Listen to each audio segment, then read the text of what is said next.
today we're going to finish Act 4 by reading scenes 3 through 5. When we last left off, Juliet was about to drink a potion that she got from the friar, and this potion is supposed to make it look like she's dead for 42 hours. During that time, she will be put into her family's tomb, and the friar is going to write a letter to Romeo telling him about this plan where Romeo can come back and get her, and then they can run away together, where Juliet is presumed dead, Romeo's banished, and they can live their lives happily ever after. That's the plan. Okay? So, remember, originally, Juliet was going to drink the potion Wednesday night because she was supposed to marry Paris on Thursday. That has been revised, and now it is Tuesday night, and she's about to drink the potion, so she doesn't have to marry Paris on the moved up one day wedding with Paris that the dad made happen Wednesday now. Okay? So this is Tuesday night. Juliet is with the nurse and then her mother, and then she's alone and she's pondering if she should drink this potion or not. Okay, here we go. Act 4, Scene 1. Aye, those attires are best, but gentle nurse, I pray thee, leave me to myself tonight, for I have need of many orisons to move the heavens to smile upon my state, which, well thou knowest, is cross and full of sin. Enter Lady Capulet. What, are you busy, ho? Need you my help? No, madame, we have called such necessaries as are behooveful for our state tomorrow. So please, you, let me now be left alone, and let the nurse this night sit up with you, for I am sure you have your hands full of this at all in this so sudden business. Good night. Get thee bed and rest, for thou hast need. Exit Lady Capulet and nurse. Farewell. God knows when we shall meet again. I have a faint cold fear thrills through my veins, and that almost freezes up the heat of life. I'll call them back again to comfort me. Nurse? What should she do here?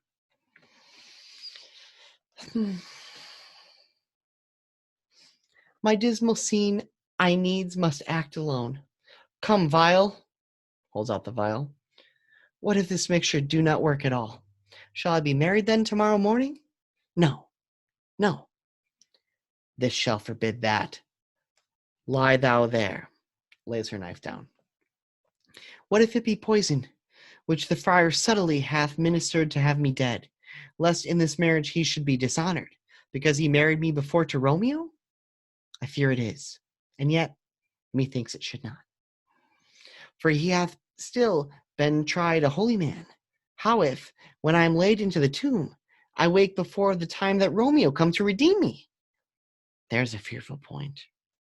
Shall I not, then, be stifled in the vault, to whose foul mouth no healthsome air breathes in, and there die strangled ere my Romeo comes? Or, if I live, is it not very like the horrible conceit of death and night together with the terror of the place, as in a vault, an ancient receptacle, where for those many hundred years the bones of all my buried ancestors are packed, where bloody Tybalt, yet but green in earth, lies festering in his shroud, where, as they say, at some hours the night spirits resort? Alack, alack, it is not like that I, so early waking, what with loathsome smells, and shrieks like mandrakes torn out of the earth, that living mortals, hearing them, run mad?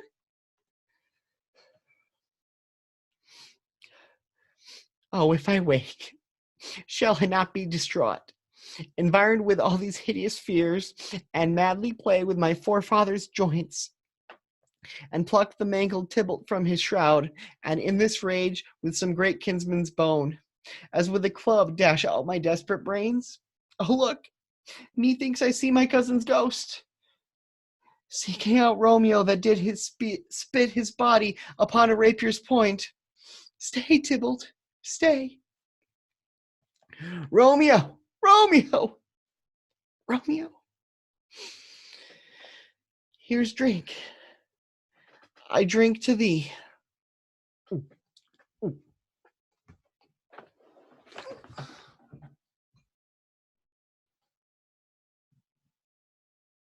All right. Yeah, she drank the potion, you guys, and she's out. It worked. It looks like she's dead. Oh my goodness. Wow, crazy. All right, let's go back and analyze this a little bit. This scene is all about the Juliet letting the audience know about all of her fears. What is she thinking? It's a famous soliloquy where Juliet is speaking her thoughts out loud to the crowd, and we see what a tough decision it was to drink this potion. And yet, in a different way, we see how easy it was for her and how strong her love for Romeo must be for her to do this. Okay? So here we go at the beginning. Juliet just telling the nurse and Lady Capulet, her mother, to leave her alone. At first, she's very timid. Oh man, I don't know. Only God knows when I'll see these people again. I'm afraid. Should I call the nurse back to help me? No, I need to do this myself. She talks about how she's afraid that the mixture might not work. And if it doesn't work, what if she has to marry Paris? No, no, no. She won't. She has a knife with her that she lies down by her in the bed. And if the potion doesn't work, she's going to just stab herself because death is more welcome to her than being with Paris. I wonder what her family's going to think when they see the knife in her bed. Although at that point, they'll probably be so upset that they think she's dead, they probably won't even give the knife a second thought. Anyway, what else is she afraid of? Well, she's afraid, what if it's just poison and not even a potion, just a poison? And the friar's doing this to get rid of me because he doesn't want to have to commit the sin of marrying me to another man. But that seems unlikely to her because she knows the friar is a holy man. But she's also worried about, what if I wake up in the tomb before Romeo comes to redeem me? What if Romeo's not there and I'm stuck in there with all the bones and the ghosts and the spirits of my ancestors? What if there's not enough air to breathe in the tomb? What if Tybalt's ghost is there and wants revenge? A lot of concerns that she has. And yet, she's a little afraid of going crazy down there in the tomb and dealing with all that stuff. However, at the last moment, she says, no, Romeo, Romeo, Romeo. I'm doing this for you. I drink for you. I want to be with you and only you. So she drinks the potion, even though she has a lot to be worried about. And then she's out. All right. Act 4, Scene 4 is a very short one. It is mostly just providing some context and showing that the Capulets have been getting ready for the wedding. So let's read this. It'll be a quick one, okay? Enter Lady Capulet and nurse. Hold, take these keys, and fetch more spices, nurse. They call for dates and quinces in the pastry. Enter Capulet. Come, stir, stir, stir. The second cock hath crowed. The curfew bell hath rung. 'Tis 3 o'clock. Look to the baked meats. Good Angelica, spare not for cost. Go, you hot queen, go. Get you to bed, faith. You'll be sick tomorrow for this night's watching. No, not a whit. What? I have watched ere now, all night for lesser cause, and never been sick. Ay, you have been a mouse hut in your time, but I will watch you from watching now. Exit Lady Capulet and nurse. A jealous hood, a jealous hood. Enter 3 or 4 serving men with spits and logs and baskets. What now, fellow? What is there?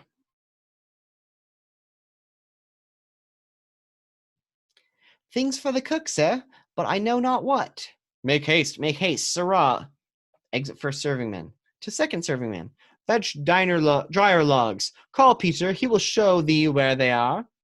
I have a head, sir, that will find out logs and never trouble Peter for the matter. Exit second serving man. Mass, and well said. A merry whoreson. Ha! Thou shalt be loggerhead. Good faith, 'tis day. The county will be here with music straight, for so he said he would. I hear him near. Music plays within. Nurse, wife, what ho? What nurse, I say? Enter nurse. Go, waken Juliet. Go and trim her up. I'll go and chat with Paris. Hi, make haste, make haste. The bridegroom, he is come already. Make haste, I say. Exit. All right. Indeed, like I said, very short scene. They're getting ready for the wedding. Oh, here comes Paris.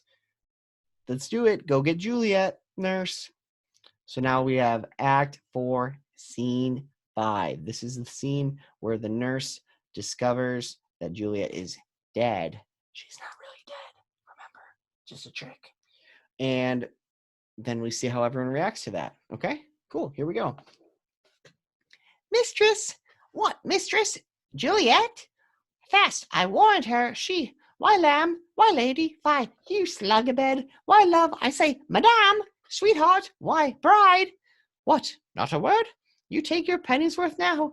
Sleep for a week, for the next night I warrant the County Paris has set up his rest, that you shall rest but little.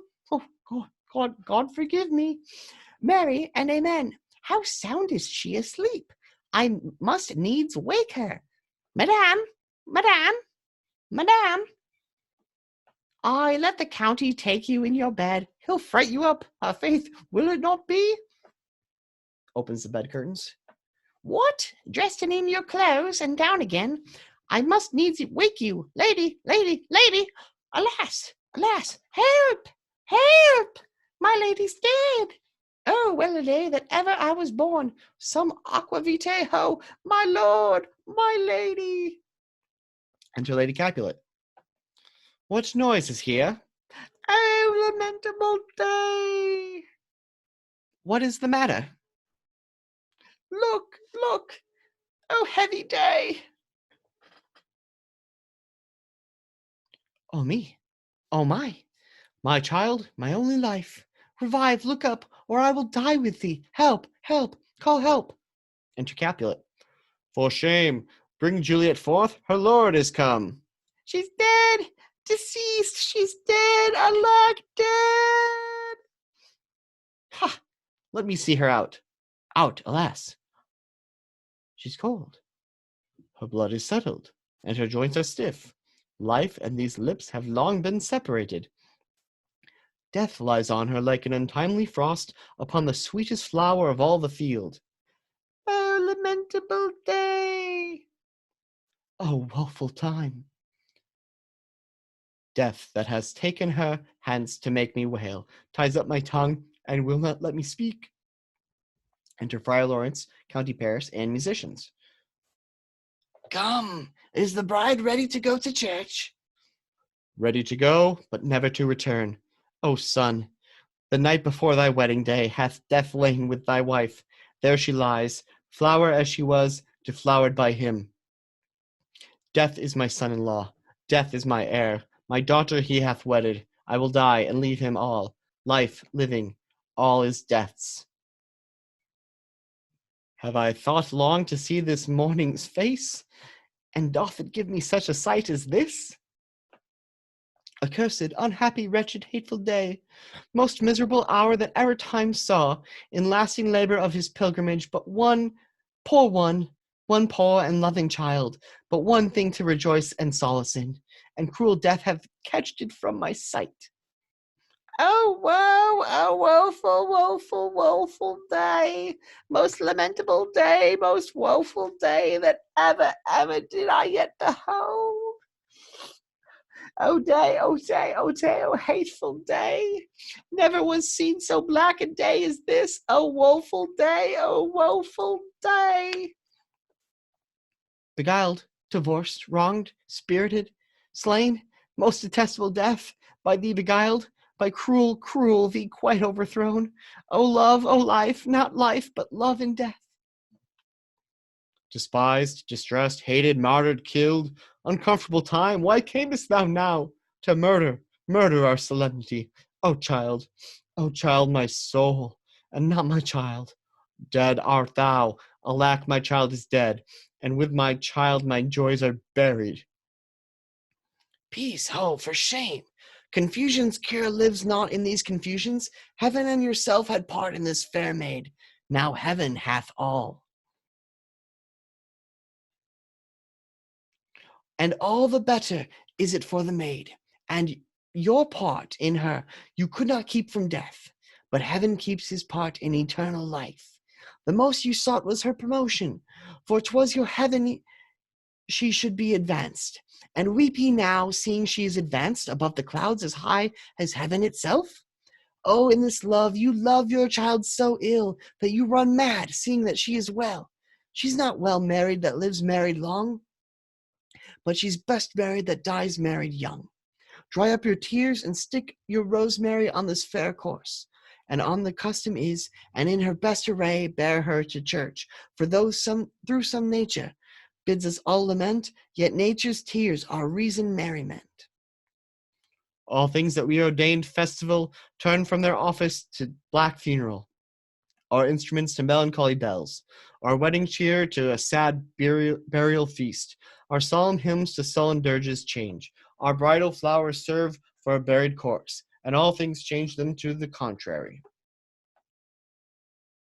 Sir, go you in, and madame, go with him. And go, Sir Paris, leave everyone prepared to follow this fair course unto her grave. The heavens do lower upon you for some ill. Move them no more by crossing their high will. Exit Capulet, Lady Capulet, Paris, and Friar Lawrence. First musician. Faith, we may put up our pipes and be gone.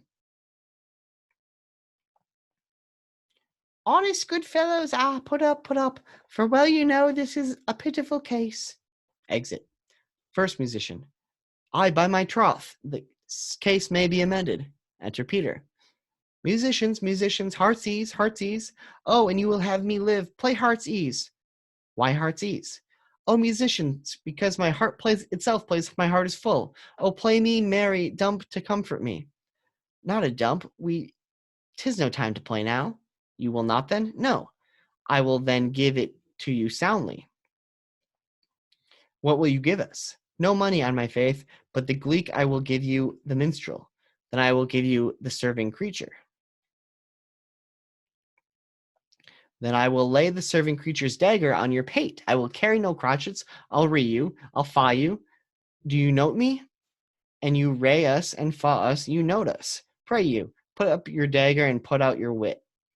Then have at you with my wit. I will dry beat you with an iron wit and put up my iron dagger. Answer me like men. When griping grief the heart doth wound, and doleful dumps the mind oppress, then music with her silver sound. Why silver sound? Why music with her silver sound? What say you, Simon Catling? Marry, sir, because silver hath a sweet sound. Prates, what say you, Hugh Roebuck? I say silver sound, because musicians sound for silver. Prates too, what say you, James Soundpost? Faith, I know not what to say. Well. Oh, I cry you mercy. You are the singer I will say you for you. It is music with her silver sound, because musicians have no gold for sounding. Then music with her silver sound with speedy help doth lend redress.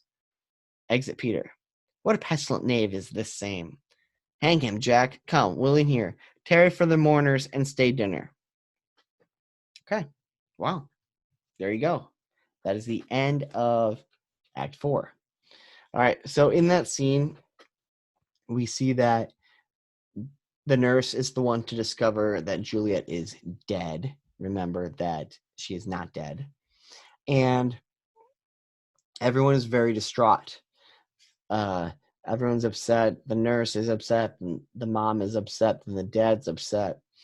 Then Paris is upset. Lots of people sad about Juliet dying.